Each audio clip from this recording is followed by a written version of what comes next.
Capítulo 12. Pombinha ergueu-se de um pulo e abriu de carreira para casa. No lugar em que estivera deitado o capim verde ficou matizado de pontos vermelhos. A mãe lavava a tina. Ela chamou-a com instância, enfiando cheia de alvoroço pelo número 15. E aí, sem uma palavra, ergueu as saias do vestido e expôs a Dona Isabel as suas fraldas ensanguentadas. "Veio?" perguntou a velha com um grito arrancado do fundo da alma. A rapariga meneou a cabeça afirmativamente, sorrindo feliz e enrubescida.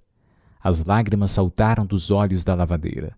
"Bendito e louvado seja nosso Senhor Jesus Cristo!" exclamou ela, caindo de joelhos defronte da menina e erguendo para Deus o rosto e as mãos trêmulas. Depois abraçou-se às pernas da filha e, no arrebatamento de sua comoção, beijou-lhe repetidas vezes a barriga e parecia querer beijar também aquele sangue abençoado que lhes abria os horizontes da vida, que lhes garantia o futuro, aquele sangue bom que descia do céu como a chuva benfazeja sobre uma pobre terra esterilizada pela seca. Não se pôde conter. Enquanto Pombinha mudava de roupa, ela saiu ao pátio, apregoando aos quatro ventos a linda notícia. E, se não fora a formal oposição da menina, teria passeado em triunfo a camisa ensanguentada, para que todos a vissem bem e para que todos a adorassem, entre hinos de amor que nem a uma Verônica sagrada de um Cristo. "Minha filha é mulher! Minha filha é mulher!" O fato abalou o coração do cortiço. As duas receberam parabéns e felicitações.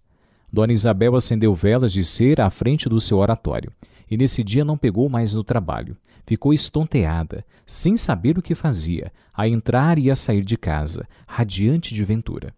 De cada vez que passava junto da filha, dava-lhe um beijo na cabeça e em segredo recomendava-lhe todo cuidado, que não apanhasse umidade, que não bebesse coisas frias, que se agasalhasse o melhor possível e, no caso de sentir o corpo mole, que se metesse logo na cama. Qualquer imprudência poderia ser fatal. O seu empenho era pôr o João da Costa, no mesmo instante, ao corrente da grande novidade e pedir-lhe que marcasse logo o dia do casamento. A menina entendia que não, que era feio, mas a mãe arranjou um portador e mandou chamar o rapaz com urgência. Ele apareceu à tarde. A velha convidara a gente para jantar. Matou 2 galinhas, comprou garrafas de vinho e à noite serviu às 9 horas um chá com biscoitos. Nenê e a das Dores apresentaram-se em trajos de festa. Fez-se muita cerimônia. Conversou-se em voz baixa, formando todos em volta de Pombinha uma solícita cadeia de agrados, uma respeitosa preocupação de bons desejos, a que ela respondia sorrindo comovida, como que exalando da frescura da sua virgindade um vitorioso aroma de flor que desabrocha. E a partir desse dia, Dona Isabel mudou completamente. As suas rugas alegraram-se. Ouvia-na cantarolar pela manhã, enquanto varria a casa e espanava os móveis. Não obstante, depois do tremendo conflito que acabou em navalhada, uma tristeza ia minando uma grande parte da estalagem. Já se não faziam as quentes noitadas de violão e dança ao relento. A Rita andava aborrecida e concentrada, desde que Jerônimo partiu para a ordem. Firmo fora intimado pelo vendeiro a que lhe não pusesse nunca mais os pés em casa, sob pena de ser entregue à polícia. Piedade, que vivia a dar ais, carpindo a ausência do marido, ainda ficou mais consumida com a primeira visita que lhe fez ao hospital. Encontrou-o frio e sem uma palavra de ternura para ela, deixando até perceber a sua impaciência para ouvir falar da outra, naquela maldita mulata dos diabos, que, no fim de contas, era a única culpada de tudo aquilo, e havia de ser a sua perdição e mais do seu homem. Quando voltou de lá, tirou-se à cama, a soluçar sem alívio, e nessa noite não pôde pregar o olho, senão já pela madrugada. Um negro desgosto comia por dentro, como tubérculos de tísica, e tirava-lhe a vontade para tudo que não fosse chorar. Outro que também, coitado, arrastava a vida muito triste era o Bruno. A mulher, que a princípio não lhe fizera grande falta, agora o torturava com a sua distância. 1 mês depois da separação, o desgraçado já não podia esconder o seu sofrimento e ralava-se de saudades. A bruxa, a pedido dele, tirou a sorte nas cartas e disse-lhe misteriosamente que Leocádia ainda o amava. Só Dona Isabel e a filha andavam deveras satisfeitas. Essas, sim, nunca tinham tido uma época tão boa e tão esperançosa. Pombinha abandonara o curso de dança. O noivo ia agora visitá-la, invariavelmente todas as noites. Chegava sempre às 7 horas e demorava-se até às 10. Davam-lhe café numa xícara especial de porcelana. Às vezes jogavam a bisca, e ele mandava buscar, de sua algibeira, uma garrafa de cerveja alemã, e ficavam a conversar os três, cada qual defronte do seu copo, a respeito dos projetos de felicidade comum. Outras vezes, o Costa, sempre muito respeitador, muito bom rapaz, acendia o seu charuto da Bahia e deixava-se cair numa pasmaceira, a olhar para a moça, todo embebido nela. Pombinha punha alegrias naqueles serões com as suas garrulices de pomba que prepara o ninho. Depois do seu idílio com o sol, fazia-se muito amiga da existência, sorvendo a vida em haustos largos, como quem acaba de sair de uma prisão e saboreia o ar livre. Volvia-se carnuda e cheia, sazonava que nem uma fruta que nos provoca o apetite de morder. Dona Isabel, ao lado deles, toscanejava do meio para o fim da visita, traçando cruzes na boca e afugentando os bocejos com voluptuosas pitadas da sua insigne tabaqueira. Fixado o dia do casamento, o assunto inalterável da conversa era o enxoval da noiva e a casinha que o Costa preparava para a lua de mel. Iriam todos três morar juntos. Teriam um cozinheiro e uma criada que lavasse e engomasse. O rapaz trouxera peças de linho e de algodão, e ali, à luz amarela do velho candeeiro de querosene, enquanto a mãe talhava camisas e lençóis, a filha cosia valentemente numa máquina que lhe oferecera o noivo. Uma vez, eram 2 da tarde, ela pregava rendas numa fronha de almofada, quando Bruno, cheio de hesitações, a coçar os cabelos da nuca, pálido e mal asseado, disse-lhe, encostando-se à ombreira da porta: "Ora, Ian Pombinha, tinha-lhe um servicinho a pedir, mas vós missezinha anda agora tão tomada com seu enxoval e não há de querer dar-se amassos. Que queres tu, Bruno?" "Não é nada. É que precisava que vós missezinha me fizesse uma carta para aquele diabo, pois já se vê que não tem cabimento. Fica para o depois." "Uma carta para tua mulher, não é?" "Coitada, é mais doida do que ruim, mas se a gente até dos brutos tem pena." "Pois está servido. Queres para já? Não vale estorvar. Continue seu servicinho. Eu volto por outra vez." "Não, anda cá, entra. O que se tem de fazer, faça logo. Deus lhe pague. Vós missezinha mesmo um anjo. Não sei a quem se chegue a gente ao depois que já lá não tivermos cá." E continuou a louvar a bondade da rapariga, enquanto esta, toda serviçal, preparava numa mesinha redonda os seus apetrechos de escrita. "Vamos lá, Bruno. Que queres tu mandar dizer a Leocádia?" "Diga-lhe, antes de mais nada, que aquilo que quebrei dela, que dou outro. Que ela fez mal em quebrar também o que era meu, mas que feche os olhos. Águas passadas não movem moinho. Que sei que ela agora está desempregada e aos paus. Que está a dever para mais de mês na estalagem, mas que não precisa dar cabeçadas. Que me mande cá o senhorio, que me entendo com ele. Que acho bom que ela deixe a casa da crioula onde come, porque a mulher já se queixou e já disse, a quem quis ouvir, que aquilo lá não era ponto de vadios e mulheres de má vida. Que ela, se tivesse um pouco de tino, nem precisava estar às migalhas dos outros. Que eu na forja fazia para a trazer de barriga cheia e mais aos filhos que Deus mandasse. Principiava a tomar calor. Que a culpada de tudo isto é só ela e mais ninguém. Tivesse um bocado de juízo e não precisava envergonhar a cara por aí." "Isso já está dito, Bruno. Pois arrame-lhe outra vez a ver se ela toma brio. E que mais?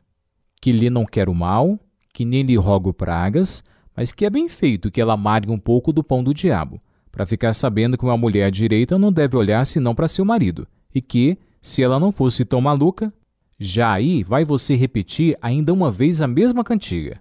Mas diga-lhe sempre, tenha paciência, Ian Pombinha, que ainda estaria aqui comigo como dantes, sem aguentar repelões de estranhos. Adiante, Bruno." "Diga-lhe." E interrompeu-se. Ora, que mais ele tinha a dizer? Coçou a cabeça. "Veja, Bruno, você é quem sabe o que precisa escrever à sua mulher. Diga-lhe..." Não se animava. Diga-lhe... Não lhe diga mais nada. "Posso então fechar a carta?" "Está bom", resmungou o ferreiro, decidindo-se. "Vá lá. Diga-lhe que... Houve um silêncio, no qual o desgraçado parecia arrancar de dentro uma frase que, no entanto, era a única ideia que o levava a dirigir-se à mulher. Afinal, depois de coçar mais vivamente a cabeça, gaguejou com a voz estrangulada de soluços. "Diga-lhe que, se ela quiser tornar para minha companhia, que pode vir. Eu esqueço tudo." Pombinha, impressionada pela transformação da voz dele, levantou o rosto e viu que as lágrimas lhe desfilavam 2 a 2, 3 a 3 pela cara, indo afogar-se-lhe na moita cerdosa das barbas. E coisa estranha ela que escrevera tantas cartas naquelas mesmas condições, que tantas vezes presenciara o choro rude de outros muitos trabalhadores do cortiço, sobressaltava-se agora com os desalentados soluços do ferreiro. Porque só depois que o sol lhe abençoou o ventre, depois que nas suas entranhas ela sentiu o primeiro grito de sangue de mulher, teve olhos para essas violentas misérias dolorosas, a que os poetas davam o bonito nome de amor. A sua intelectualidade, tal como seu corpo, desabrochara inesperadamente, atingindo de súbito, em pleno desenvolvimento, uma lucidez que a deliciava e surpreendia. Não a comovera tanto a revolução física como que naquele instante o mundo inteiro se despia à sua vista, de improviso esclarecida, patenteando-lhe todos os segredos das suas paixões.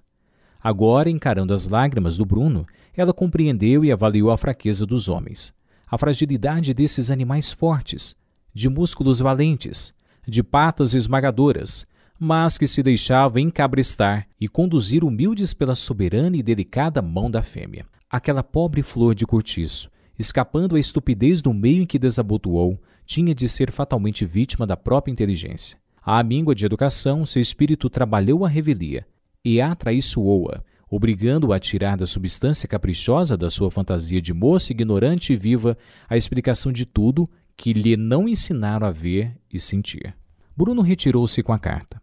Pombinha pousou os cotovelos na mesa e tulipou as mãos contra o rosto a cismar nos homens. Que estranho poder era esse que a mulher exercia sobre eles, a tal ponto que os infelizes, carregados de desonra e de ludíbrio, ainda vinham covardes e suplicantes mendigar-lhe o perdão pelo mal que ela lhes fizera? E surgiu-lhe então uma ideia bem clara da sua própria força e do seu próprio valor. Sorriu, e no seu sorriso já havia garras. Um aluvião de cenas que ela jamais tentara explicar, e que até aí jaziam esquecidas nos meandros do seu passado, apresentavam-se agora nítidas e transparentes. Compreendeu como era que certos velhos respeitáveis, cujas fotografias Leone lhe mostrara no dia que passaram juntas, deixavam-se vilmente cavalgar pela loureira, cativos e submissos, pagando a escravidão com a honra, os bens e até com a própria vida, se a prostituta, depois de os ter esgotado, fechava-lhes o corpo. E continuou a sorrir, desvanecida na sua superioridade sobre esse outro sexo, vaidoso e fanfarrão, que se julgava senhor e que, no entanto, fora posto no mundo simplesmente para servir ao feminino. Escravo ridículo que, para gozar um pouco, precisava tirar da sua mesma ilusão a substância do seu gozo. Ao passo que a mulher, a senhora, a dona dele, ia tranquilamente desfrutando seu império, endeusada e querida, prodigalizando martírios que os miseráveis aceitavam contritos, a beijar os pés que os deprimiam e as implacáveis mãos que os estrangulavam. Ah, homens, homens, sussurrou ela de envolta com um suspiro. E pegou de novo na costura, deixando que o pensamento vadiasse à solta, enquanto os dedos iam maquinalmente pregando as rendas naquela almofada, em que a sua cabeça teria de repousar para receber o primeiro beijo genital.